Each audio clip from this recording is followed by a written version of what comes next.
সারা রাজ্য জুড়ে পালিত হচ্ছে বিজয়া সম্মেলনী। মুখ্যমন্ত্রী মমতা বন্দ্যোপাধ্যায়ের অনুপ্রেরণায় এবং অভিষেক বন্দ্যোপাধ্যায়ের আহ্বানে চৌরঙ্গিতে অনুষ্ঠিত হলো মিলন উৎসব। বুধবার চৌরঙ্গীর বিধায়ক নয়না বন্দ্যোপাধ্যায়ের উদ্যোগে এই বিশেষ অনুষ্ঠান আয়োজিত হয়। দলীয় কর্মীদের সঙ্গে তিনি সাংস্কৃতিক অনুষ্ঠানেরও আয়োজন করেন। কেবল শুভেচ্ছা বিনিময় নয়, আগামী 2026 সালের বিধানসভা নির্বাচনের প্রস্তুতির জন্য জনসংযোগও শুরু করেছেন নয়না বন্দ্যোপাধ্যায়। তিনি বলেন, সারা বছর যে ছাত্র পড়াশোনা করে তার কোনো ভয় নেই। 26-এর লড়াইয়ে মুখ্যমন্ত্রী মমতা বন্দ্যোপাধ্যায় আবারও বাংলার মসনদে ফিরবেন। অ্যাকচুয়ালি এটা বলবো না যে শেষ মাসে শেষ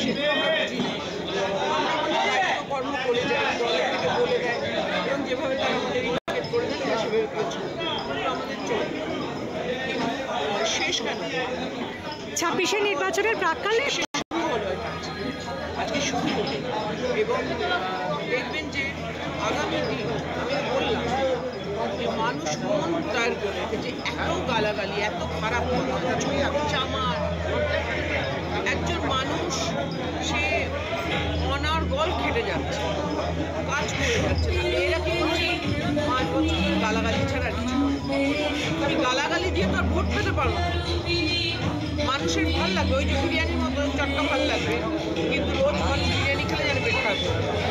রোজ মানুষ বিরিয়ানি খাবে না, রোজ স্নিগ্ধ মমতাকেই চাই। ওদের কোনো জায়গায় বেশ ওই ফাঁকা কলসি বাজে বেশি হয়ে যাচ্ছে। Bureau report, channel 10।